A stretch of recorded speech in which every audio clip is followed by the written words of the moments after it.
Well, good evening, everyone. My name is Marva Gertzen, and I'm the Director of Alumni and Community Engagement here at Ambrose. And I am so excited that you've chosen to join us this evening for the first of 3 public lectures taking place this semester. We began to talk with Dr. Thiessen over a year ago about how we could do a lecture together that we could bring to everyone. And of course, the pandemic stalled us, but I'm happy that we are finally here tonight and we're able to share together and learn from all of the studying of his most recent book that is co-authored, The Millennium Mosaic. But before he begins this evening, I just want to take a moment and go through some housekeeping items. This is a webinar, and because of that, at the bottom of your screen, you will notice that there is an area for Q&A. And throughout his lecture, if there are questions that you would like him to look at addressing, please put your questions there. And following his lecture at the end this evening, Lee Amba will be collating these questions, and he will do his best to deliver them to Dr. Thiessen, and he will get through as many as he can. So again, at the bottom of your screen, you will see the Q&A toggle where you can at any time put your questions. I'm excited you're here to join us this evening. I'm excited for all that we are going to learn and hear about. But just before Dr. Thiessen comes, I would like to invite our Provost and Vice President of Academics, Dr. Pam Nordstrom, to introduce our speaker. It's my honor this evening to introduce to you Dr. Joel Thiessen. He's a faculty member at Ambrose in sociology, and he's been with us for 13 years. He's also the director of the Flourishing Congregations Institute, where he works with colleagues to explore topics such as religion in Canada, the religious nuns, congregations, and our topic this evening, millennials. He's recently co-authored books, and the one that he'll be drawing from this evening is called The Millennial Mosaic. For the first time, we'll hear information that's been updated in December 2020 during the pandemic. He's written 2 other books that may be of interest to you. One called None of the Above, Non-Religious Identity in the US and Canada. And in the next few weeks, we'll see his most recent book, Signs of Life, Catholic, Mainline, and Conservative Protestant Congregations in Canada. This evening, as he explores with us the topic of millennials, he asks the question, how do they view and experience the world? How are they different from youth in previous generations and those of us who've gone before them? What's similar? What's dissimilar? And what might churches want to consider in their engagement with millennials? This research will likely surprise you, and I hope bring you a level of hope, something that you might not have anticipated coming from this research. Again, my privilege to introduce to you Dr. Joel Thiessen.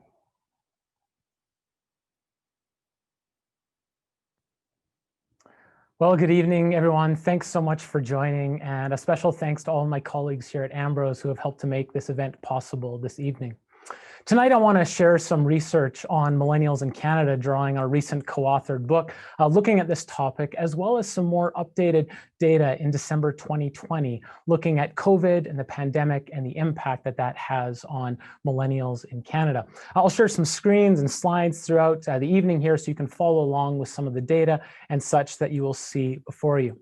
Now, this data is not mine alone. This is a co-authored project. And so Dr. Reginald Bibby, who is the lead author on this project, professor of sociology at University of Lethbridge, has graciously invited myself and my colleague, Dr. Minetta Bailey, into this project. And so it's just been a delight to be part of that. Of course, Dr. Minetta Bailey, my colleague here at Ambrose, associate professor of sociology, who regrettably, due to unforeseen circumstances, is unable to join me here this evening. The plan was for both of us to provide this lecture. But really what you will hear this evening is a reflection of the 3 of us and our thoughts and our insights as it relates to some of the latest data on millennials in Canada.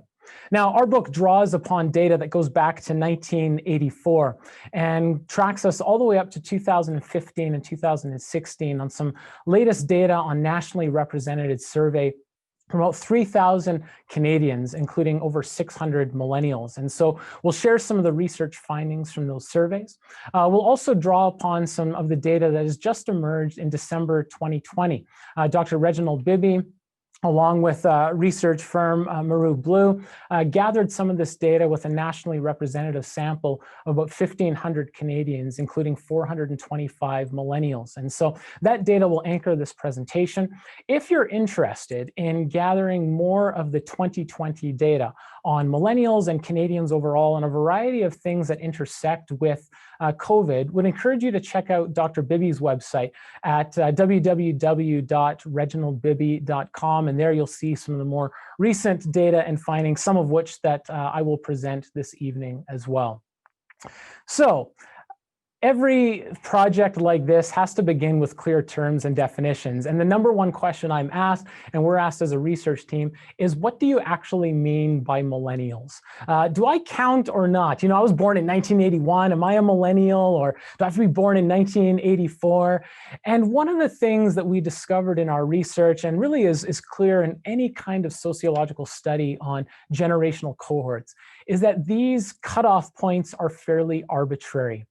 You go across a number of different studies and you will find different cutoff points, which doesn't mean that these are altogether useless or misleading per se, but simply to highlight that we're speaking in very general terms. You know, if you're born in 1981, it doesn't mean you're drastically different from someone who's born in 1985 and so forth. So here was our approach in this book and some of the data that you will see this evening. And we started with baby boomers, that 20-year period of 1946 to 1965 as the starting point. And we identified pre-boomers as those who were born before 1946, and then working with 20-year intervals thereafter. So Gen Xers, 1966 to 1985, and then millennials from 1986 to 2005.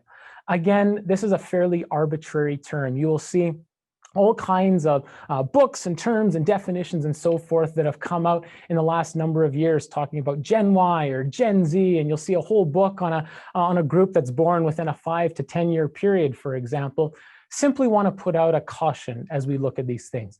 One of the, I would say, more surprising things as we work through our research is just how similar millennials are to other generations within Canadian society. Contrary to public perception that millennials or the next generation are from some different planet and something completely different to the rest of society, I think the data this evening will perhaps challenge some of those assumptions and some of those perceptions that you might have previously held regarding this particular group. Now, since we're not in person, and if we were, typically I'd have a lot of interactive opportunities. I like to engage a crowd and engage an audience. It's difficult to do that in this format, but I wanted to give us an opportunity for me to hear from you from the comfort of your own couch and house. And so what I'd like to invite you to do is take out your cell phone, or you can open another browser on your computer and go to the website menti.com, MENTI.com. And when you get to that website, it will ask you for a passcode. And you'll see at the top of your screen, 129197. And if you enter that code, it will take you into these questions. And so you'll see the first question here. I am part of the which cohort? And this will help me and help everyone. You'll be able to see this screen. Who's actually represented among the particular group that has gathered with us this evening? So I'll give you a little bit of time to fill that out. You don't have to do this. It's just kind of those interactive, fun, and interesting and engaging things. It's a helpful kind of teaching tool or trick, if you will. It's something that I use often in my own classroom settings. I know that some pastors and church leaders will use this tool to engage a congregation. It's a way of engaging the learner in a diverse way based on a variety of different questions. So a really helpful, easy, free tool that you can use in your own setting. That gives us some real live data based on who is actually with us at the moment. So I'm going to give you a little bit more time as you fill that out, and you'll see that this changes in real time. We have 28% who are part of the baby boomer generation, 39% in the Gen X, 32% in the millennials. So we're about a third within each of these categories. And without seeing your faces and being in person, it just helps me a little bit to know who my audience is, who I'm interacting with. And will give me a little bit of context for some of the analysis and engaging some of these things further along. So We'll give you another 30 seconds or so. Again, the website is menti.com, MENTI.com.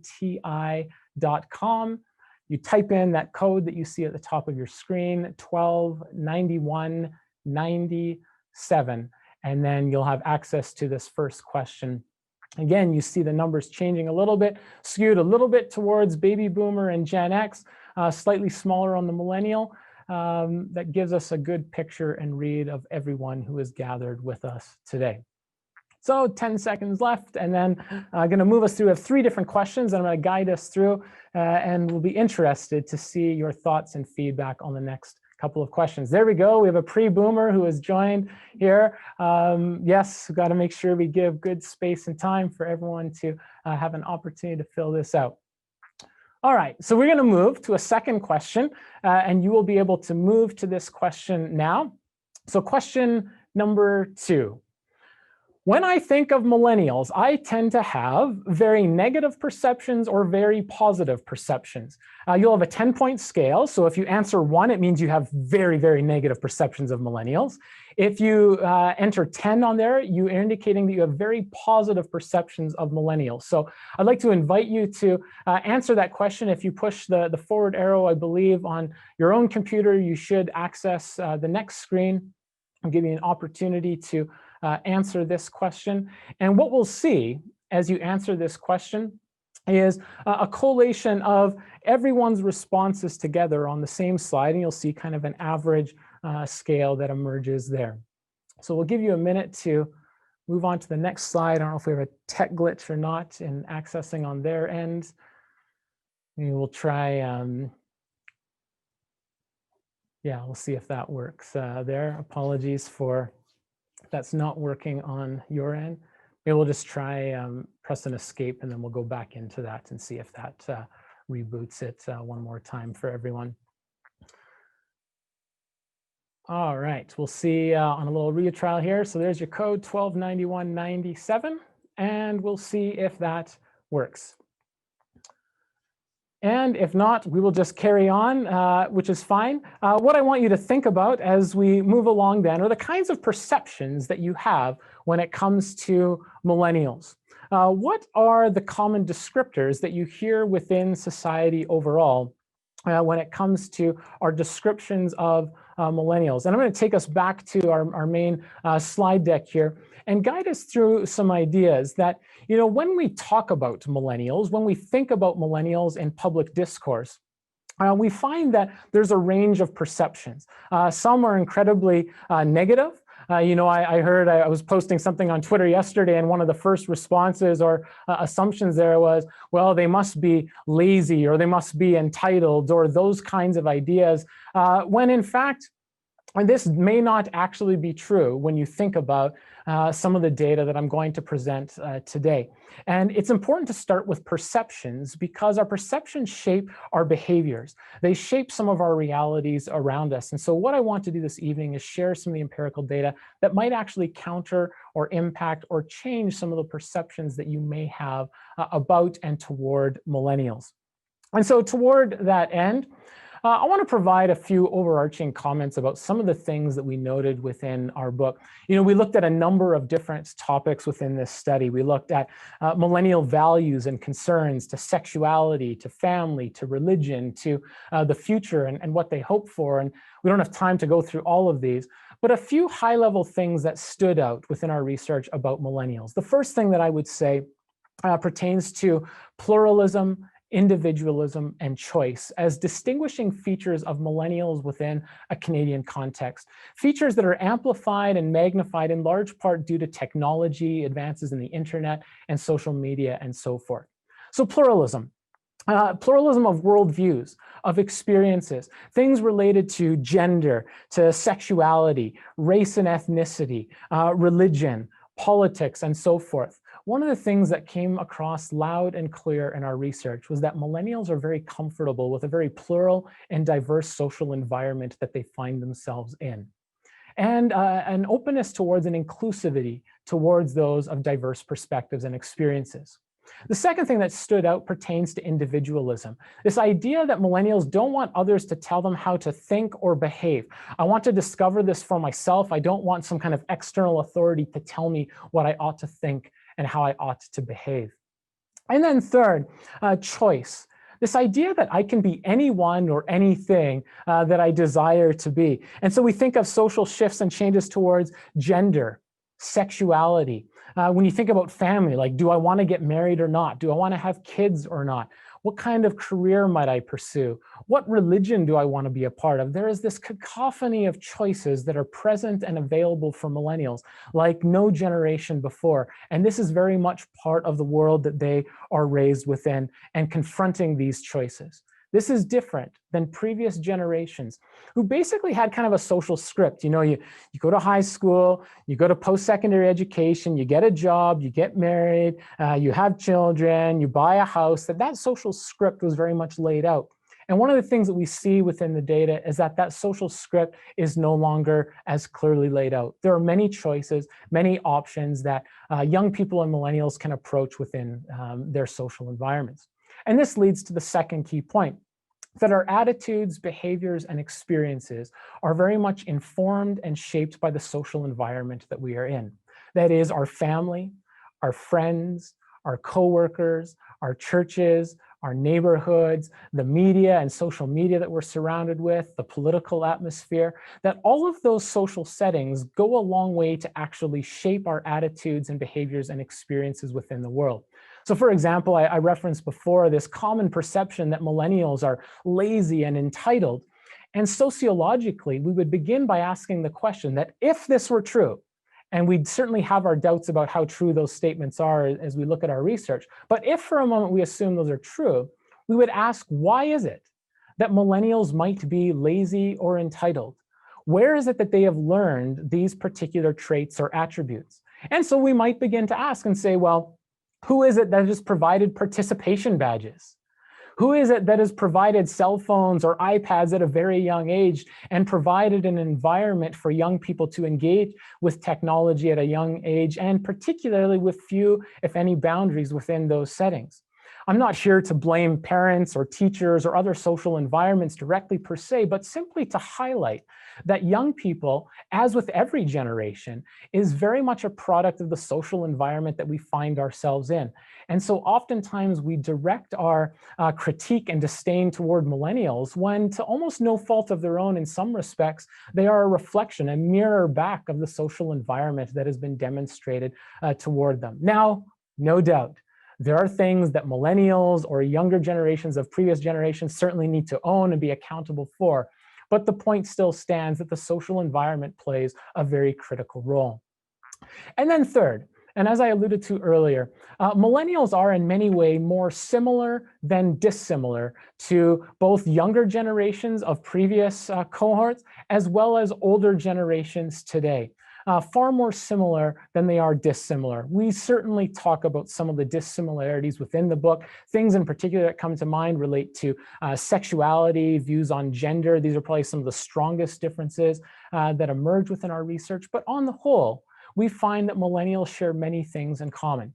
As just one example, when Canadians are asked the top 5 things that you value in life, we see freedom, family life, being loved, friendship, and self-reliance as the 5 top things that are consistent across every single generational cohort. In this respect, we are reminded that humans are humans, that millennials are a reflection of the social environment that they find around them, the things they desire, the things they take joy and delight in, that there are far more things in common than uncommon with other generations. And I think this is important, because some of the social discussions that we hear surrounding millennials, again, is that they are some kind of untouchable, distinct foreign breed, if you will, when in fact this is not at all the case. Think about when you were growing up, if you're not a millennial, and how I suspect when you were a young adult, the older generation before you would say, oh, the young people these days. And the concern that would emerge, that how our society is just going downhill because of young people these days. And whatever those issues, whatever those concerns were then, might be slightly different or maybe even drastically different today. But when we look at the data over the course of time, and we'll turn to some of that data momentarily, we find that generally each generation has turned out okay. There are always variations, there are always social challenges that emerge within these settings as well. And so what I want to do in the remainder of our time together, and then we're going to have some Q&A afterwards, is talk about some of the major social concerns and personal concerns that both Canadians and millennials hold, and to compare between 2015 and 2020, looking at some COVID-related data to see how these things have ebbed and flowed, look how young people today are similar or different to young people in the past, as well as to older generations today. And then we'll spend some time looking a little bit at some of the statistics on religion and spirituality among Canadians and young people, and then we'll offer some concluding thoughts. So let us begin by looking at some of the data on some of the major social concerns. Now, you're going to see numbers, you're going to see data, and this might be like a little overwhelming. You're going to feel like you're drinking from a fire hose here. This is not my intention, but to give us a bit of a base for looking at some of the empirical realities. Now, a few words on how to read and interpret what is before you. On the left-hand side, you will see data from 2015. This is from our book on the Millennial Mosaic, and you will see there some of the data that emerged from that project. And then on the right, you'll see data from 2020, just gathered in December here. And you'll see some of the comparisons over time. I'm going to talk through some of the data, not all of it for the sake of time, and give some overarching observations and data interpretations. So one of the first things that stands out when you look at this data between 2015 and 2020 is that all of the different social concerns that you see here, that our level of concern in Canada across the board has actually increased on these different variables. And that Canadians say that they view these things as very serious. This includes millennials who identify these different social realities as more and more concerning. Now let's look at a few particular indicators that we see on this slide. The first relates to COVID. Of course, this is not surprising. So here we find that 70% of all Canadians in 2020 say that this is a very serious concern for them. 66% of millennials say so. And as we might expect, those figures are slightly higher the older that one gets. The next thing we see in the second line is the economy. And one thing I want to say as we look at the economy and some of the other variables is sociologically, when we look at the social concerns that we have in society, our concerns vary over the course of time. They change based on the social and historical and contextual environment that we find ourselves in, such that things that might have been particularly concerning at one point in time is less concerning at another point in time, in part because of how society around us actually changes. And so we look here at the economy, we find that 61% of all Canadians say that they have serious concerns about this in 2020. This is up 20 percentage points from 41% in our book that we talk about in 2015. Among millennials, there's an increase from 33% up to 54% who say the economy is a serious concern for them. Now, what we know sociologically is that our social concerns are very much framed by the social environments around us. For example, we know in the media and social media coverage of the pandemic that the economy is consistently spoken of as one of the casualties of the pandemic. That is, with all the restrictions and limitations that we have, people are suffering within the economic realm of society. And because that is being reported on and flagged so frequently on the front of the papers, on the front of social media, et cetera, that alerts us. It changes our social consciousness to be thinking about the economy as, wow, this is a really pressing social concern that is consistently front of mind in light of what we see in the media and social media settings around us. Now, the next item below the economy we find is mental health. 54% of all Canadians say that mental health is a very serious social concern in the December 2020 poll. 60% of Canadian millennials indicate mental health is a very serious social concern, highest of all the different generations today. Now, again, I want to draw attention to the ways in which mental health, much like the economy, is being framed within the media and social discourse today. Mental health has been framed consistently as one of those other casualties of the COVID pandemic. The sense of lockdowns, of restrictions, et cetera, that people are alone or isolated, et cetera, and the impact that this has on our mental health. Now, I'm not suggesting for a moment that we shouldn't take these concerns seriously. I'm certainly just wanting to draw attention to the fact that mental health is being discussed more and more in social discourse, and so this rises up the level of social concern that we attach to this particular variable. It is being talked of, spoken of far more frequently in connection to COVID. But it's not just COVID. Over the last decade, we have seen more and more social discussions surround mental health in some very positive directions, right? The stigma, the historic stigma associated with mental health, there have been concerted efforts across society to reduce the level of stigma that we attach to mental health. And so we talk about it far more in educational settings, in family settings, with church groups, political leaders, different companies and organizations who gather together to try to reduce the stigma that mental health has within society, amidst a growing concern that mental health is a concern within society.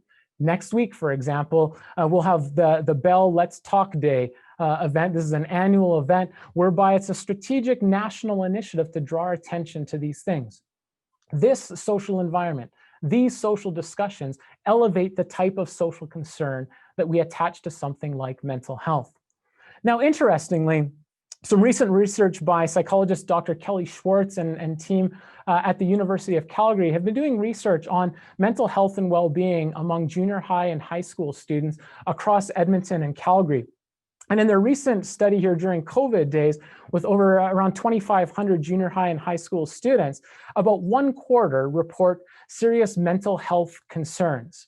And one of the questions we asked sociologically is, well, how does that data during COVID compare to before COVID?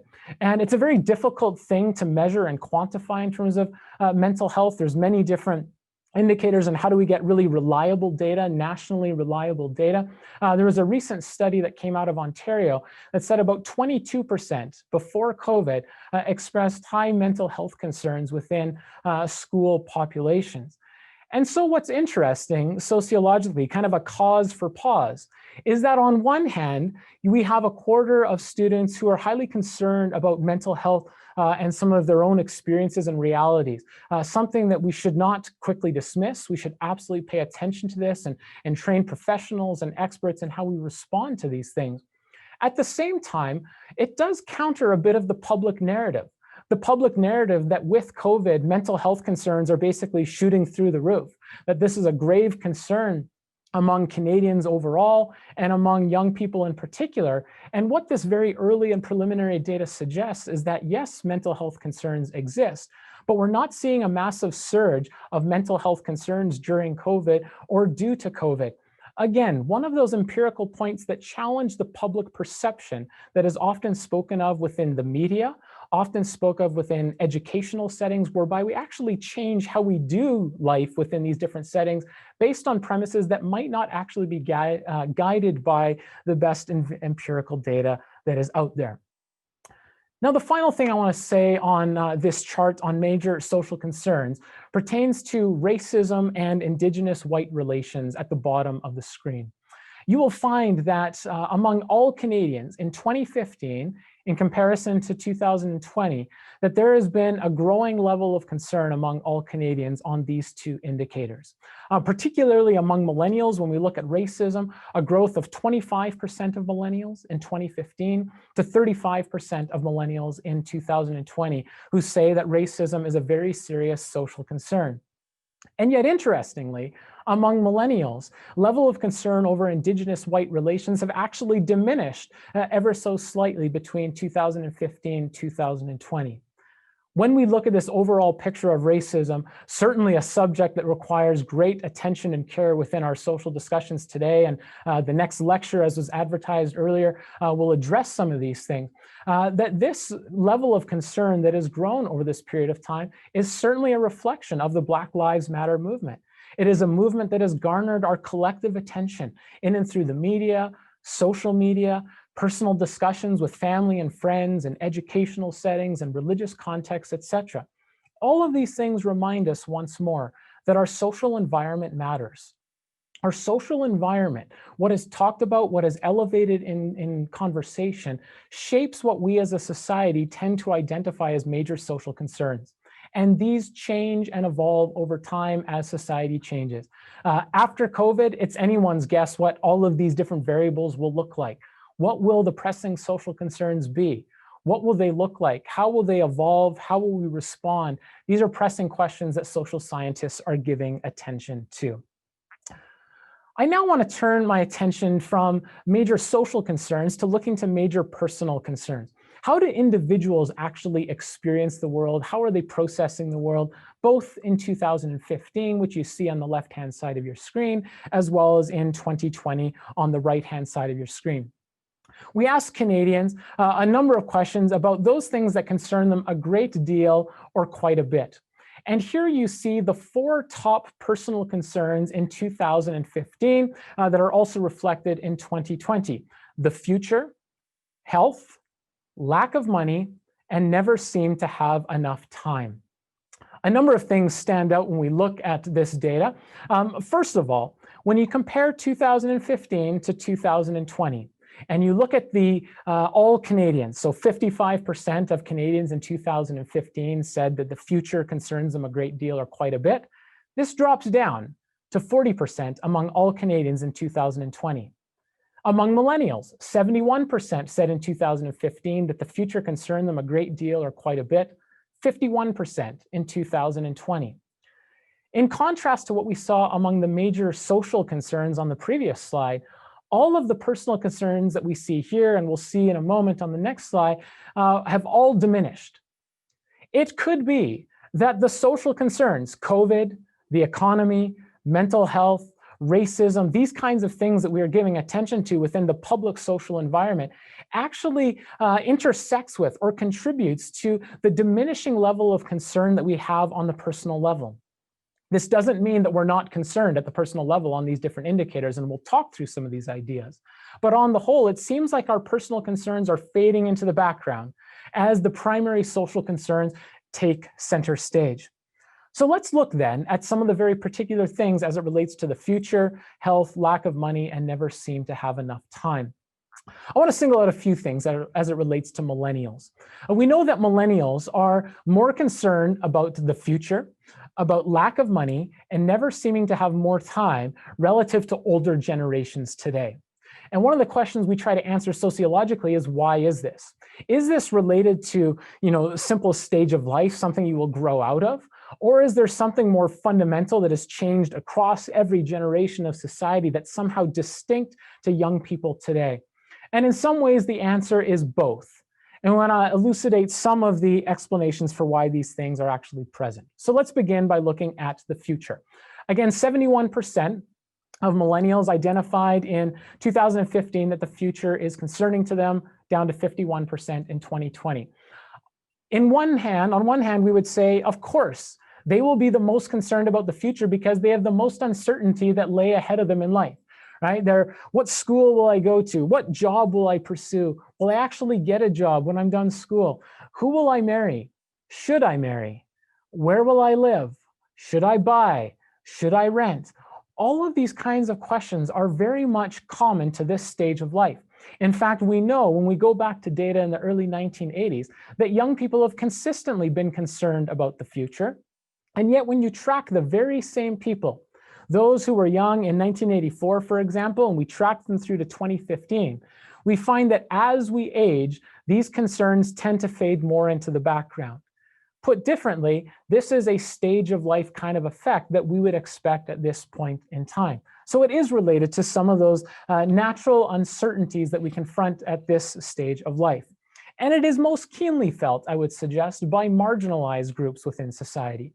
Those who are marginalized based on social class or gender or race, who encounter some very distinct realities at this stage of life. There might be some very quintessential differences that young people are encountering in society today. For example, we'll look at lack of money in a moment, but we know that economic strain for young people today is one of the distinguishing traits of young people today versus young people of previous generations. And this is felt among marginalized groups in particular, based along lines of social class, gender, and race. And so those distinctive elements of social life today can contribute to uncertainty about the future. One other explanation that sociologists account for when it comes to concerns about the future is the information-laden society that we live in.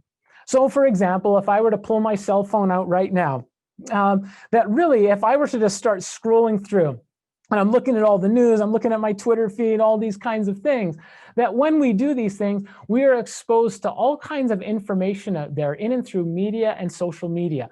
Things that can actually impact how we begin to see ourselves and think about others and the world at large. We know from very good research that our connection to media and social media can have many corrosive effects. A fascinating book recently came out by 4 sociologists titled Fear Itself. And they look at the many different things that people fear in society. And one of the central conclusions in their book, building on some great work out of psychology, is that the more connected people are to media and to social media, the more anxious we are, the more fearful we are, and the more uncertain we are about our lives and about society in general. In other words, when we think about the future and the higher rates of concern that young people might have, this might be connected to the technological and digital and information age that we find ourselves in, and the sense of connection that we have to those devices and all of the information that comes about. Again, the social environment matters. What we are exposed to shapes how we see ourselves and how we see the world around. A second element I want to highlight from this chart pertains to lack of money. One of the things I alluded to a few moments ago is that young people are in a very distinct point in history, unlike young people of previous generations. Of course, this is a natural stage of life where you're concerned about money, you're getting your feet under you, finding a job, and these kinds of things. But quite distinct to young people today, the cost of education. The cost of post-secondary education is higher than ever before. And so the saddling of debt that young people confront is massive and significant as they approach this stage of life. It's a legitimate concern. Affordable housing. It is difficult to find affordable housing, particularly in urban centers where many are also attending university. Finding jobs or well-paying jobs, or uncertainty over, will I get a job after I've accumulated all this debt in university? These are central questions that young people confront. A bit of the concern over the future pertains to the lack of money as it relates to these areas. And I want to make an important side point. I think all 3 of us in authoring this book see this in our own classroom settings, that despite these ideas that young people are, entitled and lazy and so forth, if you think about the kinds of obstacles that young people need to overcome today, thinking about economic obstacles as just one example, I think about just 3 hours ago, walking out of my own classroom setting, teaching a course on religion and culture in Canada, and interacting with students who are taking classes full-time, who are working, some of them even full-time on the side, trying to juggle these things. What I see in students overall is a narrative of resiliency, of overcoming the kinds of obstacles and challenges. Now, make no mistake, there are always exceptions to the rule. There are always some who are struggling, some who require greater levels of accountability and so forth. But overall, I want to advance the idea that there is something distinct about the realities that young people confront today. How do they experience the world and how do they view the future in light of those things? And the final thing I want to say on this slide pertains to never having enough time. 63% of millennials said in 2015 that not having enough time concerns me a great deal or quite a bit. This has diminished to 47% in 2020. Of course, for some people, they have nothing but time during COVID. And there are others who are absolutely tapped out in even more excruciating ways in light of COVID. We know, again, for millennials, one of the strains, and this is a stage of life thing, we know from other data that they tend to grow out of these type of concerns. But the strain on time of going to university, of working jobs on the side, this was not necessarily a common reality for many in previous generations of higher education. You would go to university and then you'd work in the summer months to pay for your education the rest of the year, and then you solely or primarily focus on education. Young people today, juggling school, work, extracurricular activities, volunteering, the commute time within urban centers that takes longer, all of these kinds of things are on the forefront for millennials in particular. So these are things to keep in mind. Again, personal concerns have diminished since 2015 to 2020. And yet some of these concerns do exist for millennials more so than older generations. Many of these are age specific to this stage of life that they tend to grow out of. Now, there are also moderate personal concerns that we see within our data. A fairly lengthy list here, not going to go through most of them here, but these are things that still register. They still register of things that are concerning to Canadians as a whole and to millennials in particular. But again, across the board, on all of these things, we find that these different concerns have waned. They have diminished since 2015 during the COVID pandemic. Moreover, we know that many of these things actually change as we age, as we get older. These are stage of life things. So you might be concerned about your height or weight in your early 20s. And then, sorry to say, when you hit your 40s, 50s, or 60s, we come to grips with our own bodies and we recognize that for better or worse, this is what I've got and this is what I'm left with. And so our level of concern with those things is perhaps a bit more realistic versus younger in life. So we grow out of some of these kinds of things, and you can go right down this list. Many of these things are certainly present. But there is one I want to single out. And it's one that does garner a fair bit of attention within not just the media, not just in educational settings, but within family settings, within church settings, and it is the topic of loneliness. This is one that a lot of people talk about relative to millennials and young people, related to mental health, related to depression, very serious concerns within society. And so a few things I want to note based on the data that we see here. When you compare 2015 to 2020, we find that among all Canadians, 28% said that loneliness was a great deal or quite a bit of a concern for them in 2015, and this has dropped to 24% in 2020. Among millennials, figures diminished from 45% down to 35%. And you might say, well, wait a second. I thought I'm constantly hearing within the media and my church setting and my social groups that people are lonelier today during COVID. What is going on?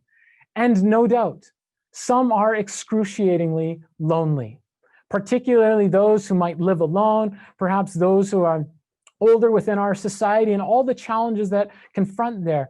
And yet, when we think about those major social concerns that we looked at earlier, it seems that some of these personal concerns are actually fading into the background. Like our major social concerns, our personal concerns actually ebb and flow as our own lives and experiences and society changes around us. And we see this on loneliness in particular. Now, of course, we shouldn't diminish loneliness. We ought to give careful attention to this. Social connectedness, sociologists have long talked about, going back to the founders of the discipline like Emil Durkheim, talk about social connectedness as an important part to overall well-being. Social connectedness within one's family, peers, workplace setting, neighborhoods, religious organizations, and the list goes on. Our social ties make a big difference towards our overall mental health and well-being, sense of loneliness, and so far. And yet, we know that loneliness exists. I want to offer 3 points of interpretation based on sociological data and research and analysis on what might be going on among loneliness, and in particular among young people in society today. And I would note here that unlike young people of previous generations, young people today are actually more lonely than previous generations of young people. There is something different in the water, if you will, something quite distinct about this social environment that we find ourselves in. And so 3 observations I want to advance. The first is that our connection online through social media, things like Facebook and Twitter and so forth, can give us the perception, the illusion that we are socially connected with other people, when in fact we are not terribly or closely connected with other people. That is, I have all these friends on Facebook, I have all of these likes to my latest post, etc. And we have this sense that I'm loved and cared for, etc. And yet there's this sense that I am alone within the crowd. It seems that we have mistaken our connectedness online, social media, and other forms of connecting with others there for sort of a genuine sense of community. And there's a lot of discussion, of course, during COVID on what is community. What does it look like online? Can you have true community online? And there's a lot of really good research in a variety of disciplines looking at these questions. And yet what we would suggest sociologically is that while people might be connected online, they aren't really connected. There's a sense of profound loneliness over and against that online connection. Second, we speak about and see examples of what's known as the contagion effect. The idea that lonely people attract lonely people.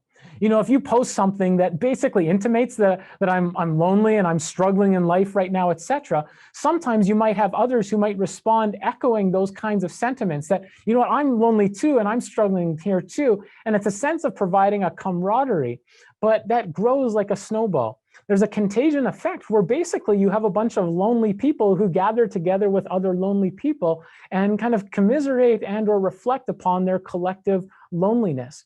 There's a sense that our social environment can animate and elevate this sense of isolation and loneliness.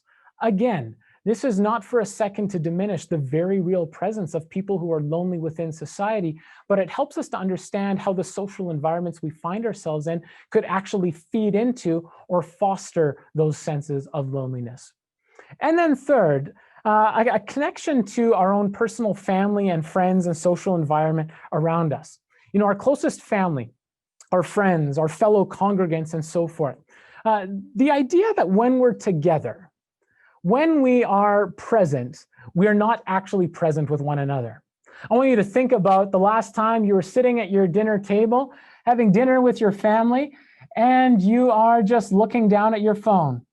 And we're all doing it. We're all sitting in community looking at your phone. I'm not making eye contact with you right now. You're sitting in your living room. And we're all here in the same house. And yet we're all on our devices, not actually engaging with one another. There is a sense that we are less present today than in prior generations with those who are closest to us, potentially fostering this sense of loneliness that some experience. One of the things we saw in our research on millennials, in reflecting upon their relationship with parents, a criticism, a critique, almost a longing that young people had relative to their parents, was that their parents would not pay attention to them because their parents were always on their phones. Now, doesn't this sound interesting? The common critique is towards young people who are always on their phones, never paying attention to real living human beings who are in the same space. And yet this is the exact behavior that has been modeled in some contexts. I'm not here again to blame parents or young people. This is symptomatic of a much broader social change within society today. But it does reveal that our social environment can play a role. That if I'm part of a family, but I don't feel part of the family because there isn't actual attention that is being given and exchanged within these settings, that this can feed into and foster some of the loneliness that some confront. So to summarize, before we turn to the topic of religion, you have major social concerns that have increased over the course of time, largely a function of the social environment around us, the kinds of things that have been amplified within social narratives. And then we have these personal social concerns that by and large over the course of time, at least into COVID here, have actually diminished. They've faded into the background relative to these pressing larger social concerns. Still, the concerns remain, but perhaps these concerns are not as dire or drastic as might be reported within the media, within educational settings, and so forth. All right, let us shift gears for a few minutes. We're going to look at the topic of religion. Sociologists of religion have long documented the rates of religious belief, behavior, and belonging across societies, including our own. And recently, we've seen more and more research that has come out to talk about the diminishing levels of religious belief, behavior, and involvement, and the growth of a group called religious nuns, N-O-N-E-S. Recently, I co-authored a book with Dr. Sarah Wilkins-LaFlamme at the University of Waterloo titled None of the Above. And in this book, we talk about the growth of religious nuns in Canada and the United States. We talk about what gives rise to the religious nuns. We talk about what religious nuns actually think about the world, how they view the world, and how they may be similar or dissimilar to those who are affiliated with different religious groups. We also talk about the ways in which the growth of no religion actually impacts Canadian and American society, our social and civic engagement, political habits, and so forth. And some of the things that we talk about in that book are resonating within our research here on millennials, that we find that there has been a diminishing proportion of Canadians who say that they identify with religion. And so if we look at this chart from 2015 and compare with 2020, you will find that in 2015, 79% of all Canadians said that they identified with a religion. Could be Christianity, Islam, Buddhism, and so forth. In 2020, 72%. Among millennials, 72% in 2015 said they identify with a religion. 2020, 59%. So we have seen some declines here during COVID, certainly not saying this is because of COVID. There are many other larger forces in play. And we've seen these trends develop over the last half century or so in a progressive decline in this direction.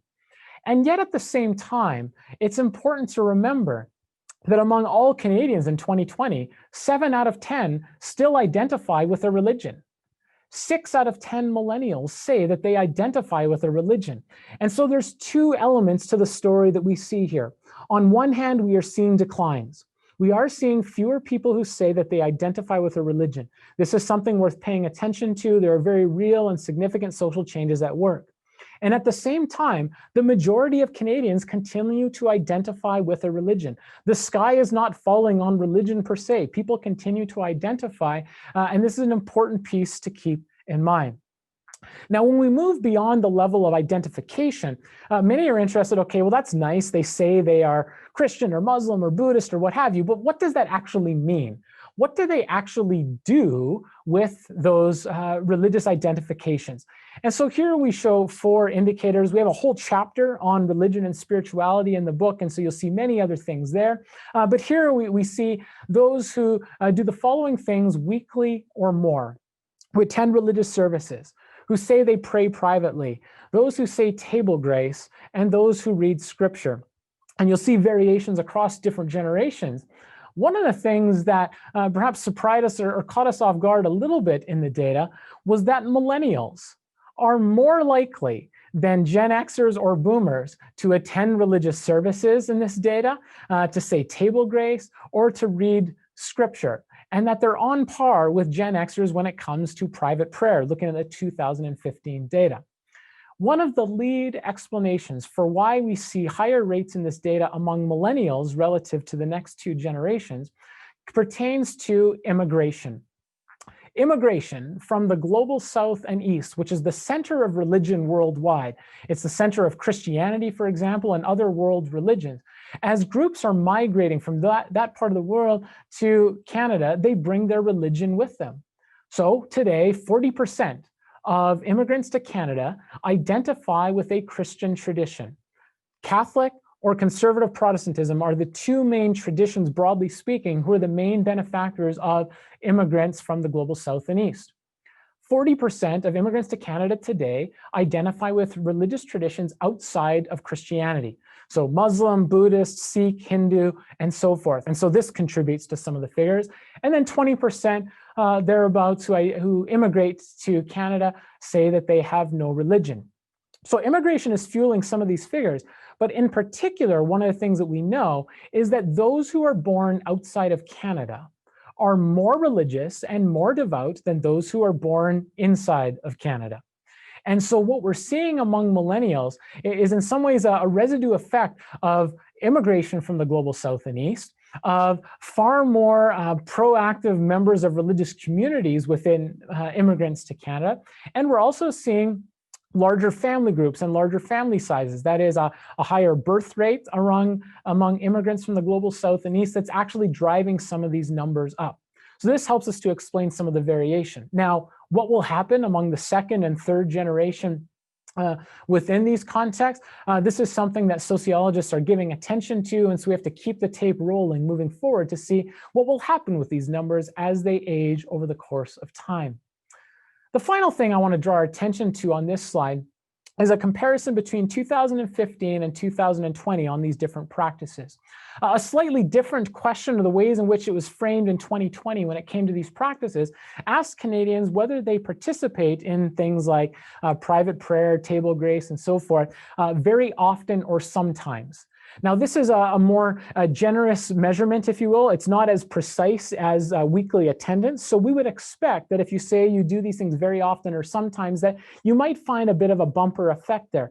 It's not a misleading figure in any way. It's just a slight tweak of the question that gives us slightly different data. So we're not necessarily comparing apples to apples when you see, for example, that 33% of millennials in 2015 said that they prayed privately weekly.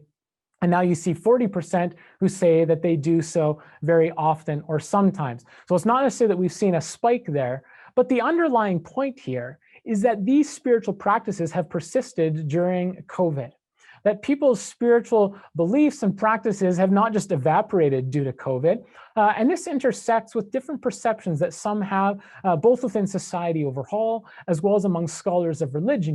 Do things like COVID, economic recessions, 9/11, do these things actually contribute to massive spikes in religion?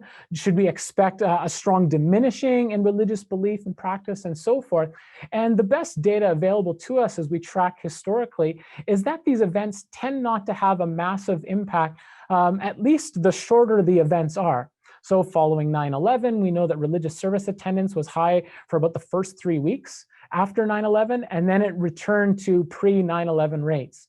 The economic recession in 2008, for example, we did not see any noticeable impact on levels of religiosity. This is a big question mark for sociologists coming out of COVID.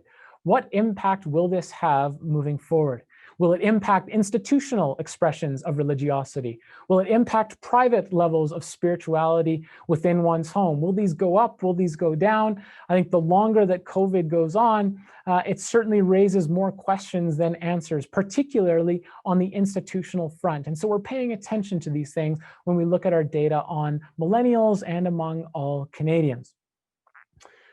I want to say one final thing as it relates to religion. I'm sure many of you are interested in, what does it look like to meaningfully and effectively pass on the faith from one generation to the next? Churches are interested in this, parents are interested, and so forth. And I'll just say a few things drawing on a wide array of empirical data on religion and young people and the family. The first thing I want to say, and I can't say this any more strongly, the family is the single greatest influence over a person's faith development. It is not the local church.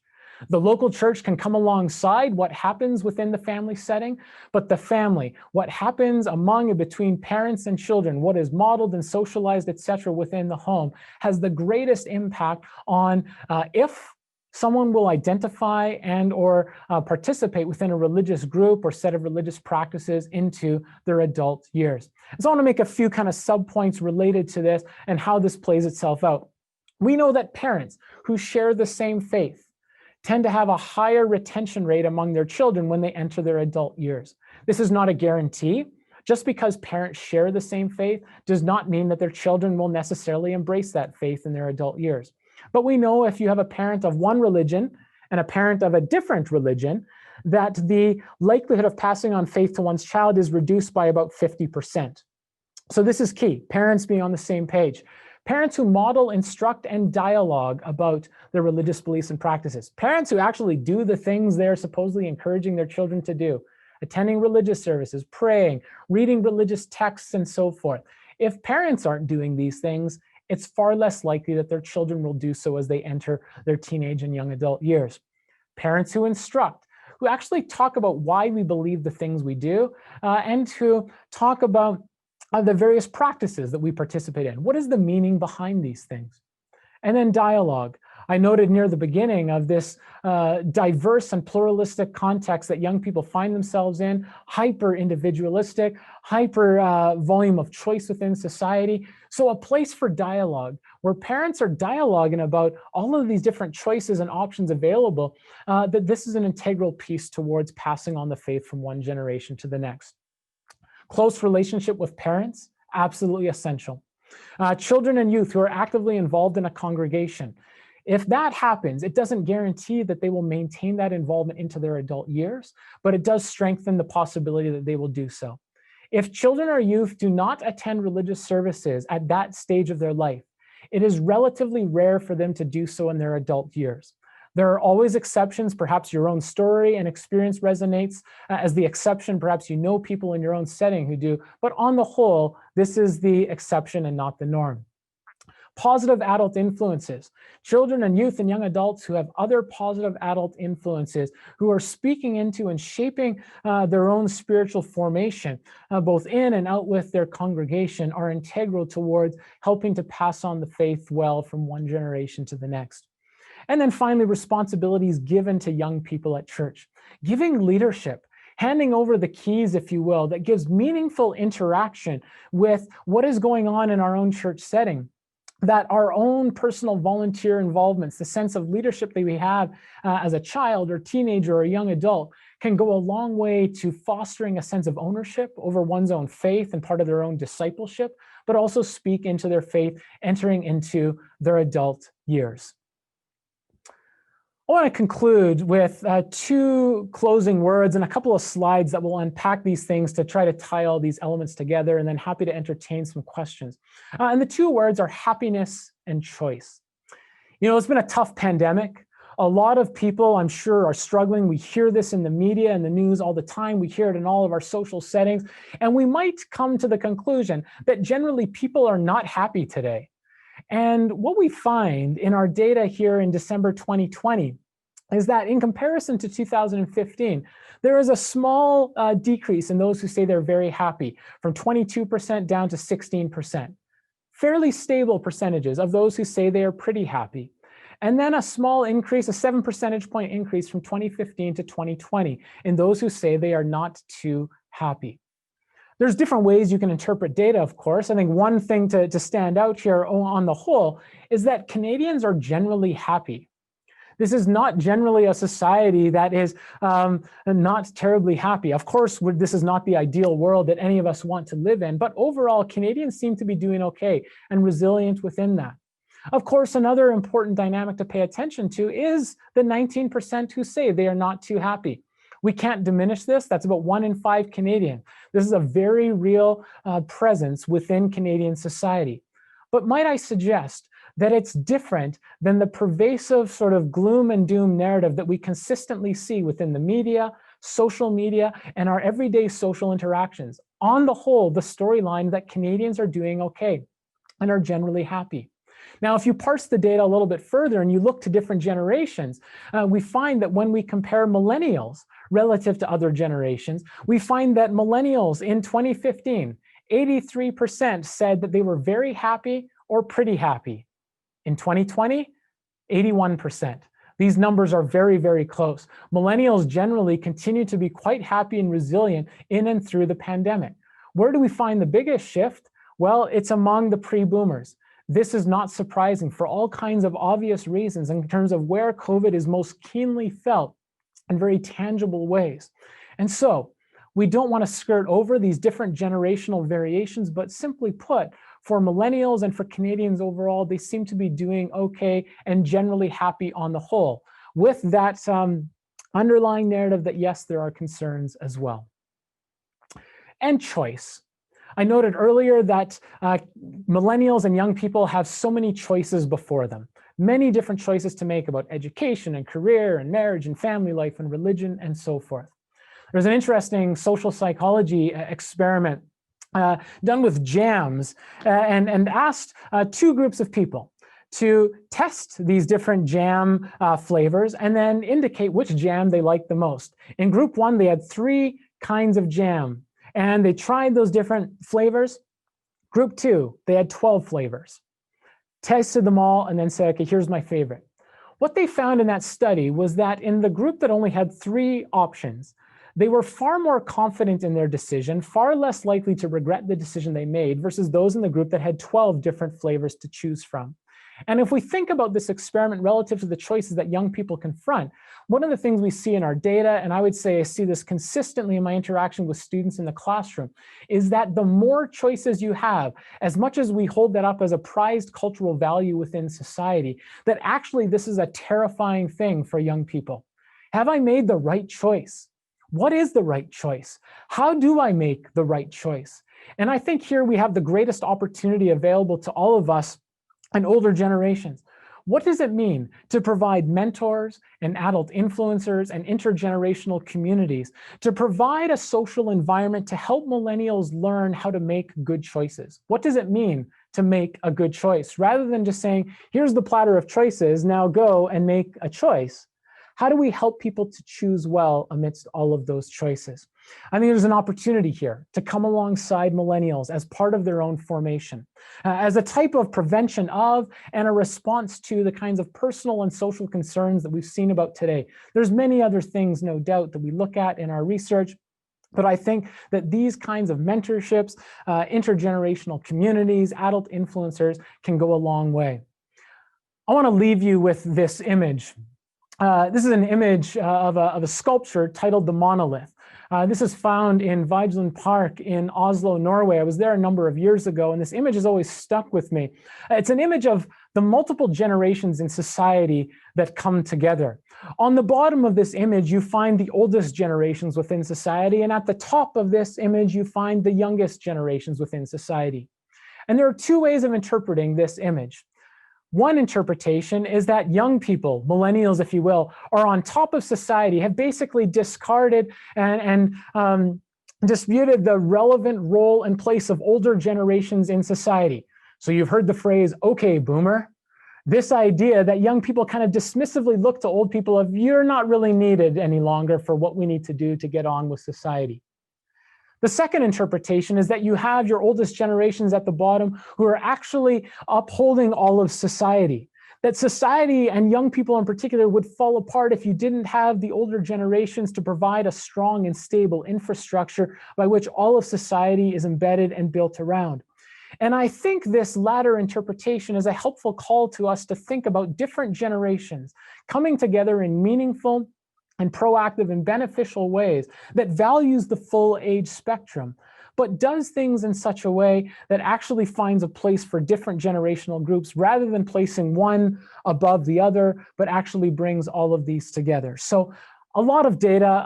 I hope you've enjoyed some of the data and information that you've learned. We're going to transition to some open Q&A. I don't know how many questions there might be.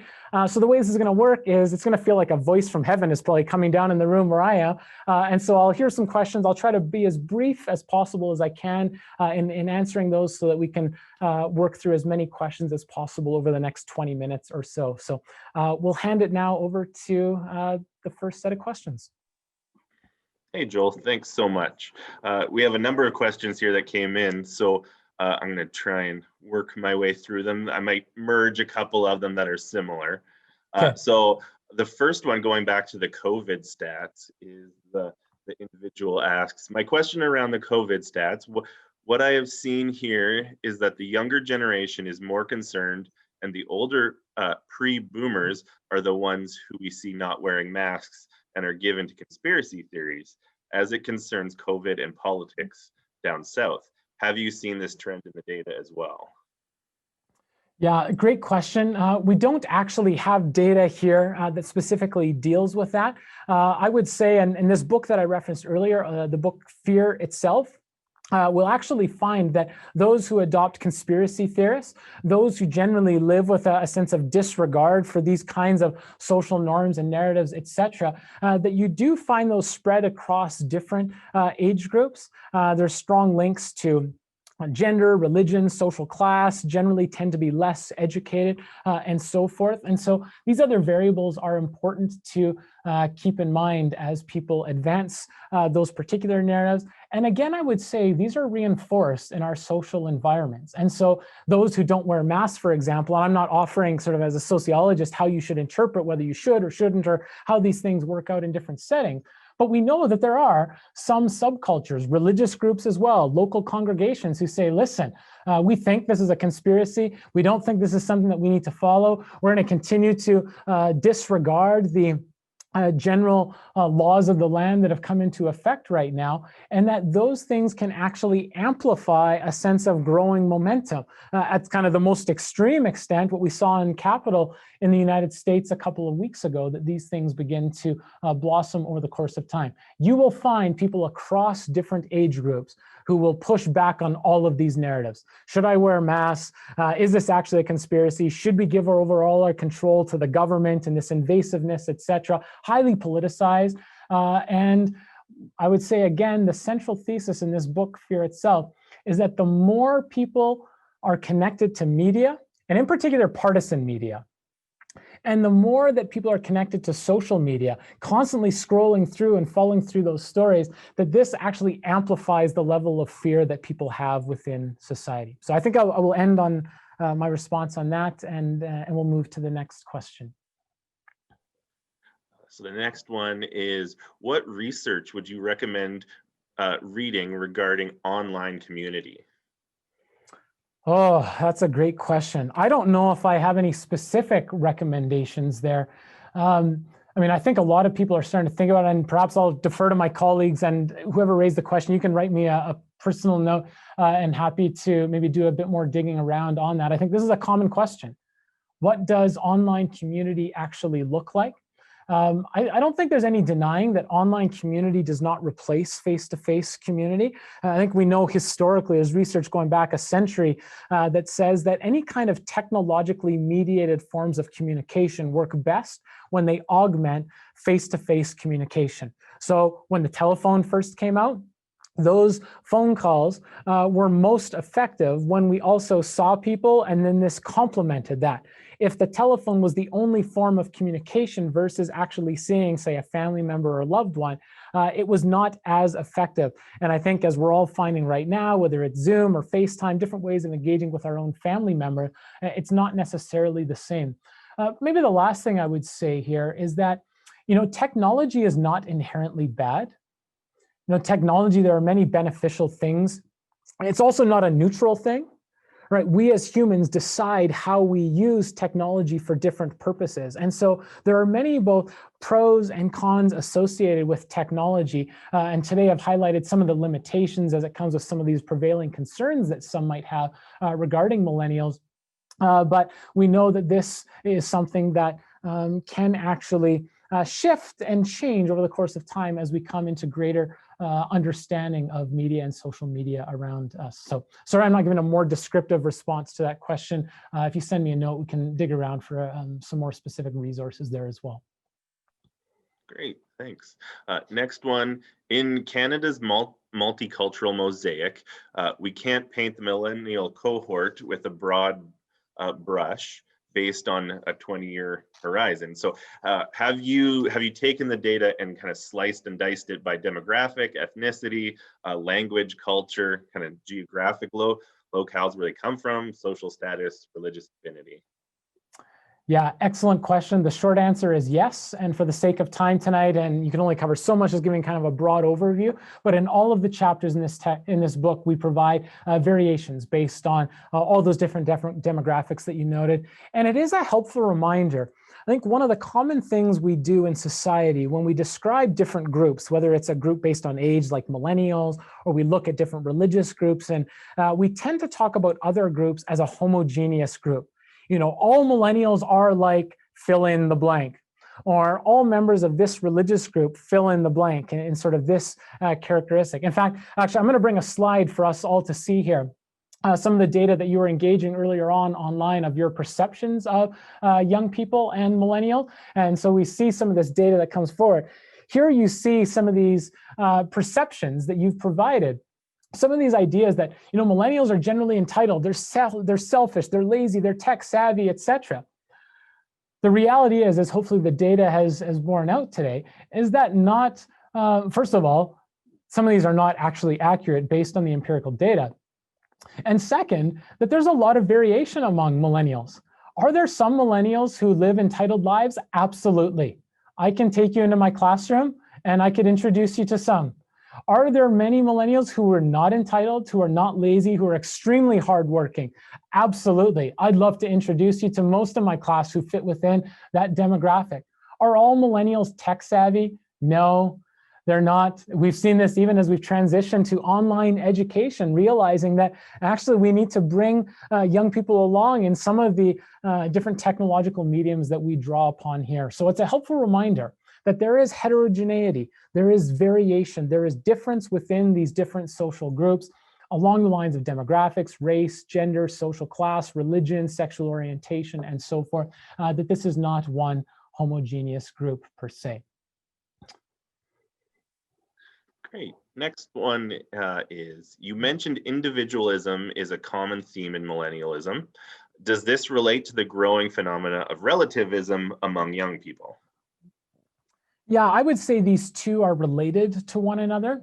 I would say individualism is the precursor, if you will. It's the underlying element that pervades many aspects of social life.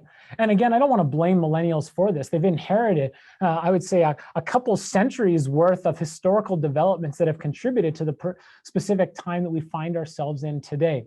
But yes, when it comes to relativism, when it comes to individualism, there is this sense that, listen, I can believe what I want to believe, and I don't want you to push your beliefs and practices onto me. That can create a kind of, blasé sense that, well, you can believe what you want to believe, and I'll believe what I want to believe, and there isn't any kind of capital T truth and what we all ought to believe. And this is certainly manifested within an individualist subculture. It's also magnified, though, in a plural and diverse social environment. When you have more and more different groups who are gathering together, different religious views, different political views, different views on sexuality and gender and social class and education, and the list goes on. One of the responses to that as a society is there's just so many options out there. How do I know what I ought to believe?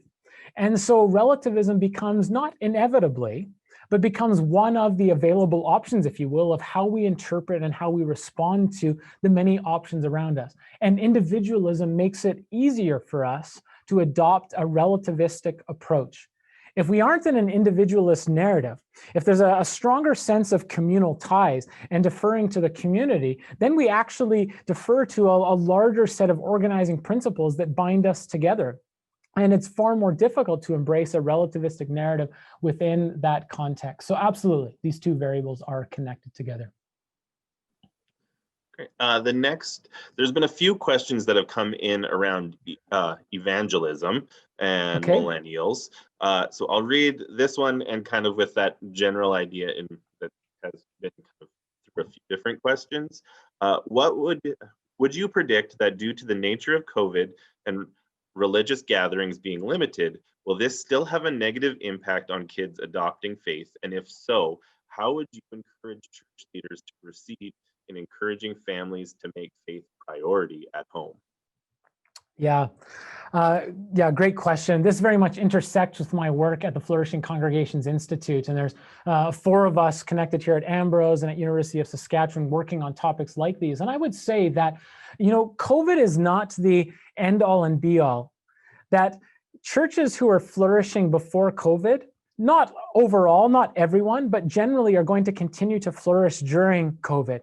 Because if you're flourishing before COVID, there's lots of signs of adaptation, innovation, changing as the society around us changes. There's an ability and a willingness to do that in and during COVID. And so if parents and churches are meaningfully and effectively engaging faith socialization within the home before COVID, there's no real good reason to believe that this is going to drastically drop off the face of the earth during COVID.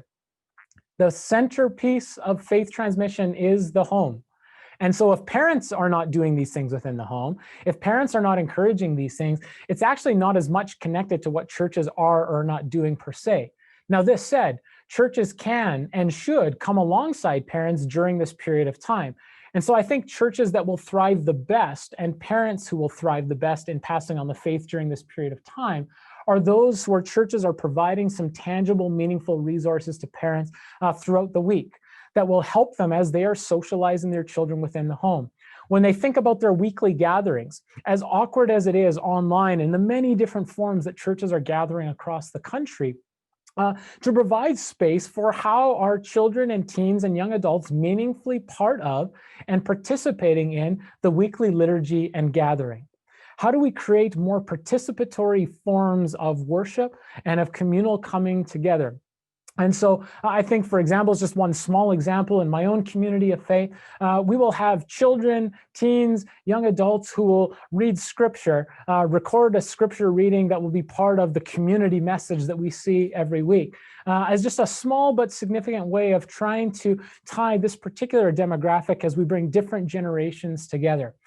Providing resources. So we've come through Advent, Advent in a box. The idea that what are the kinds of things, and I've heard different churches doing this, kinds of resources that we can provide for families and children, those at home who can meaningfully journey through Advent and to do so as a family. With Lent around the corner, what might that look like where families journey through that 40-day season together? I think these are the kinds of communities and congregations who are going to do best, and families who will ultimately benefit the most to leverage those resources and reinforce those things within the home. Great, thanks. I think there's kind of two more I think I'll ask before Okay, we sounds good. call it. So there's a number that are kind of asking some questions around Gen Z, Gen Z. And so one of them, I'll ask kind of two of them here right away. And so one of them is, do you have a quick thought on how millennials differ from Zoomers or Gen Z? And the other one is, you have not mentioned Gen Z, but it seems like how you describe the millennials could somewhat describe them as well. Yeah, great questions. This certainly dovetails with one of the earlier comments I made about the arbitrary ways in which we assign these categories. And so if I'm completely honest, I'm probably a little bit more skeptical of the new framing or language of Gen Z or Gen Z, or how these groups are framed as qualitatively different than millennials, if you will. I mean, if you want, I don't know if I can use this reference here, but kind of millennials on steroids. Maybe it's like a more amplified expression of some of the things that we've talked about today in terms of level of connection to technology. But I want to underscore this idea that young people today, whether we're talking about millennials or those who are born after within this more recent generation, that there are far more things in common. Those values I started with at the beginning, the sense of freedom, of wanting to be loved and cared for and in community with others around, that these kinds of things are common. Listen, when I teach in the classroom setting, these things have not changed. The desire and value for young people to be loved and cared for, to be seen as a person, to be seen as someone who is meaningfully interacted with and engaged by faculty members, from their parents, from other adult influencers. These things are constant. We've seen these across the generations. And technology, yes, young people are more and more connected to technology. There's a sense of connection with other people, and even our own emerging sense of self that's more, I would say it's this hyper expression of self in and through social media. I've taken the latest selfie and posting it online and waiting for the comments and looking for the likes. There's a fascinating documentary on Netflix, for example, titled The Social Dilemma, where you can learn more about how those things have developed over the course of time. So I think some of those things are certainly amplified. I'm less convinced that this new generation, whatever we want to call it, is as distinct or as different as we might customarily think, as it's being talked about within churches, talked about within the media and social media, et cetera. And I think we simply just need more time. Generations take time to change, to watch social trends evolve. And I think that's what we're trying to encourage us within this book, by having a longer lens and frame to look at how generations actually change and evolve. We can have this conversation in 10 or 15 years from now to see what this next generation looks like, how it's different, and so forth. Great, thanks. So the last one, I think, yes. This one I think is great. I think it's a perfect example of something that Ambrose University does really well. So the question is, how does Ambrose make it possible for intergenerational accompaniment of the younger students in informal and meaningful ways? Yeah, excellent question.